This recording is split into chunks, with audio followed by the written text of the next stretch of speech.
Hello everyone, this is M. Sarthika from AIB section with rule number 23123 from Amrita Vishwavidyapeetham. So now I am here today to tell about the topic summary and real world applications of graphs and sparse matrices.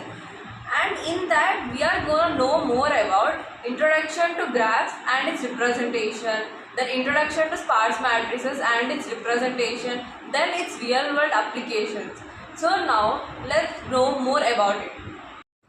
Now coming into this introduction to graph and sparse representations in AI.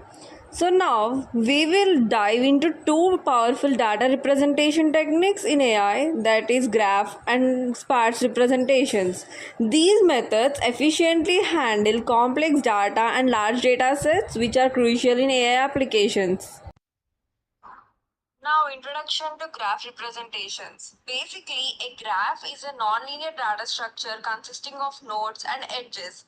These nodes are sometimes also referred to as vertices, and the edges are lines or arcs that connect two nodes in the graph. There are many types of graphs exist, but here we mostly concentrate on undirected graph and directed graph.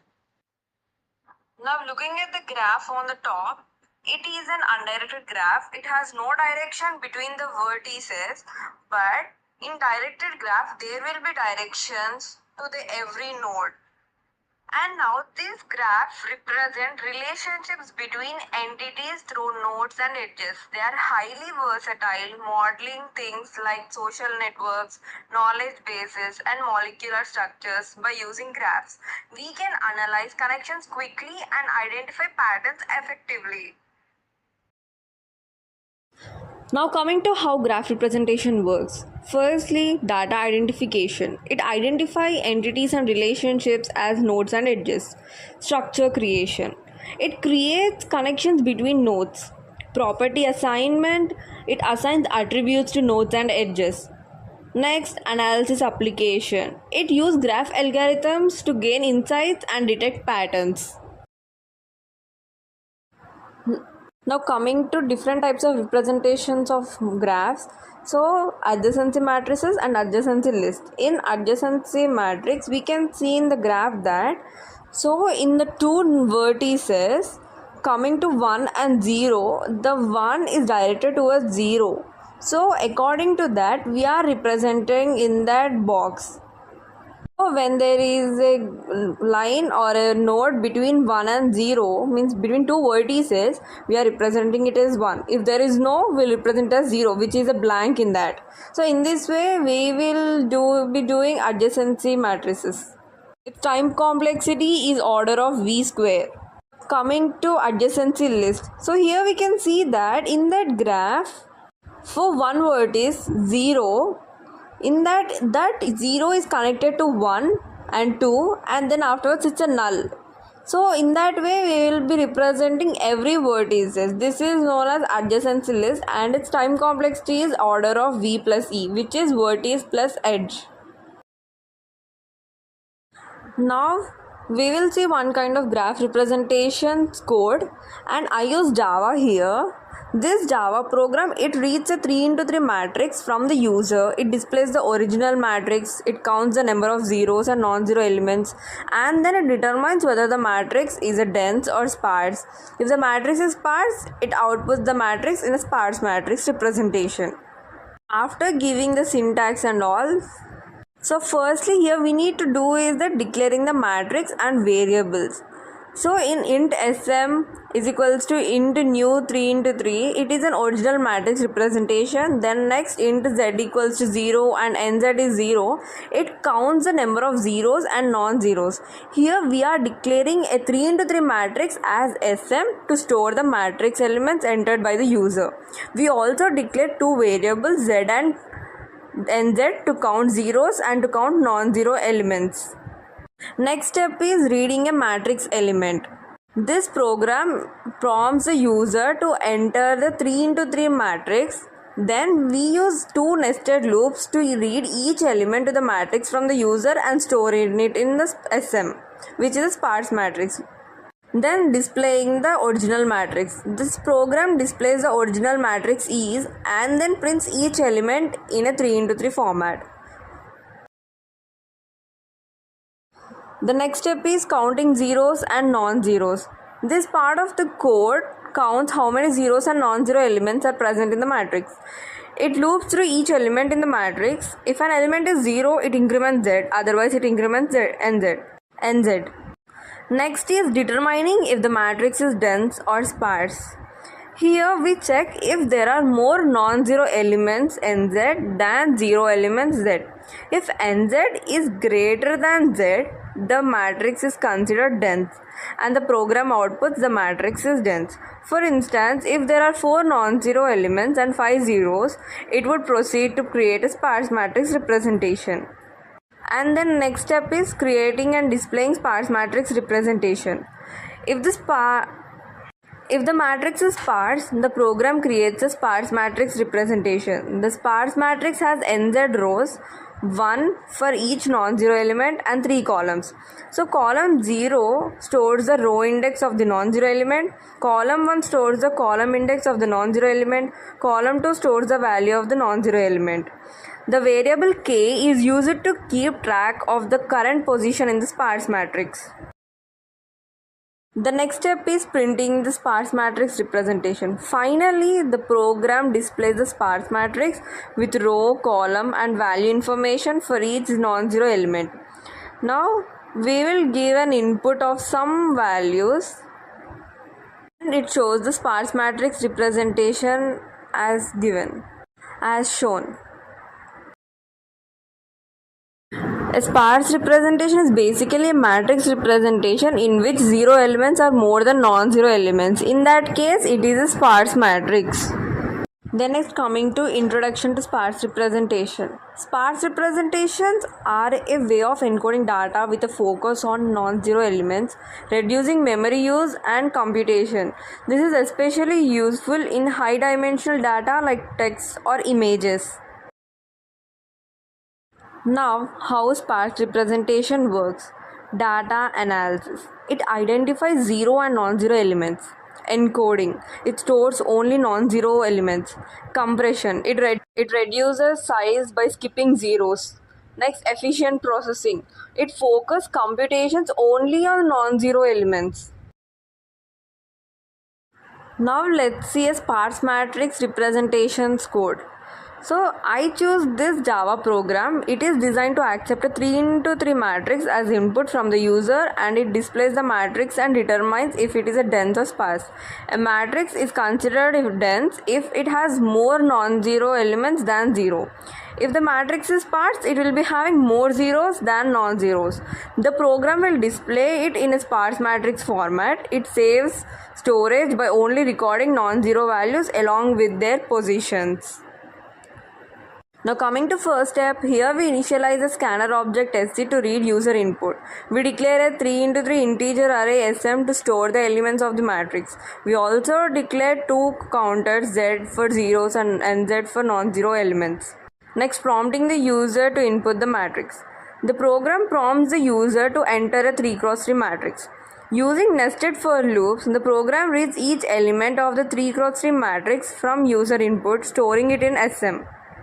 Next, displaying the original matrix. This part of the code prints the matrix in a 3x3 grid format. Now counting zeros and non-zero elements. This code counts the number of zero and non-zero elements in the matrix. If an element is 0, it increments z, otherwise it increments nz.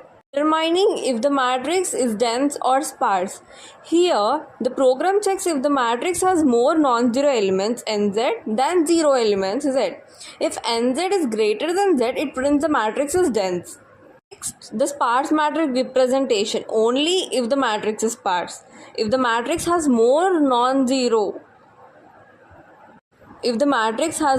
zeros than non-zero elements, the program creates a sparse matrix representation. The sparse matrix has nz rows, 1 for each non-zero element and 3 columns. Column 0 stores the row index of the non-zero element, column 1 stores the column index of the non-zero element, column 2 stores the value of the non-zero element. We also initialize k to keep track of the position in the sparse matrix. Next, filling the sparse matrix. Using nested loops, we check each element in the original matrix SM. If an element is non-zero, we store its row index, column index and value in the sparse matrix at the current position k. We then increment k to move to the next position in the sparse matrix. Next, displaying the sparse matrix representation. Finally, the program prints the sparse matrix representation and the output is shown here. This program provides an efficient way to represent sparse matrices by only storing the non-zero values and their positions. This can also save a lot of space, especially for larger matrices with many zeros. The next is application of graph representations in AI. Graph representations have wide applications. Coming to social network analysis, studying connections and influence, knowledge representation. This structurizing relationships in knowledge bases, recommendation systems, suggesting items based on user interactions, then drug discovery, analyzing molecular interactions for new drugs, and there will be many more applications in this. Then further on applications, this sparse representation supports various applications. So firstly, coming to natural language processing, this is the text represented as sparse vectors, it allowing efficient analysis. Next, image compression storage. Images are stored with fewer coefficients, saving storage. Collaborative filtering. This model supports scalable recommendations. Now, graph based machine learnings. So, key machine learning techniques by using these graphs are graph neural networks. These are deep learning for graph data. Graph embedding, it representing nodes as vectors. So, graph kernels, computing similarities between graphs. Spectral graph theory, analyzing graph properties using matrix eigenvalues. Sparse matrix representation techniques in machine learning. So these are some techniques like sparse coding, data represented as a combination of dictionary elements, compressed sensing, recovering sparse signals from limited data, sparse autoencoders, learning sparse representations of input data. Now the overall view of graphs and sparse matrices. For this instance, in social media analysis, graphs help us map relationships in between individuals. Think of how Facebook or LinkedIn connect friends and colleagues. They are also crucial in recommendation systems like Netflix or Amazon, where your preferences are connected to other products, guiding recommendations. Additionally, graphs assist in natural language processing, where we analyze language structures and relationships between words and phrases to enhance language comprehension in applications like chatbots or translation service.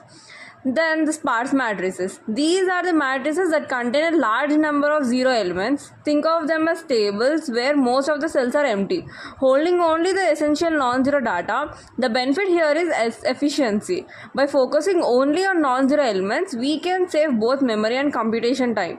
This efficiency makes sparse matrices perfect for storing graph-like data, where many potential connections might not exist and can be ignored in calculation. In simple terms, sparse matrices allow us to handle complex large-scale data sets in a way that's both manageable and fast. Imagine analyzing a network of thousands or even millions of nodes and connections. It's sparse matrices that make this possible without overwhelming our systems. Then, both graphs and sparse matrices come together to enable us to analyze complex interconnected systems across many fields. In social networks, they help us understand connection between individuals. In transport networks, they allow us to plan routes and manage traffic flows effectively. In biology, they help map intricate pathways in biological networks such as gene interactions or neural networks. Through these applications, graphs and sparse matrices provide insights that drive innovation and help us solve real-world challenges. Next, this is about the challenges and future discoveries. So coming here, first is scalability. It's scaling the algorithms for large data sets. Interpretability. enhancing clarity in representation models, dynamic structures, adapting to evolving data, integration, combining graph and sparse techniques for advanced AI. Now, finally, the conclusion. To sum up, this graphs and sparse representations are essential for processing complex data in AI. Graph model are relationships while sparse matrices efficiently store data with mostly zero values. Together, they support diverse and powerful AI applications. So, this is the topic. It ended here. I hope you all understood what I have been shared my knowledge. Thank you for this. Thank you.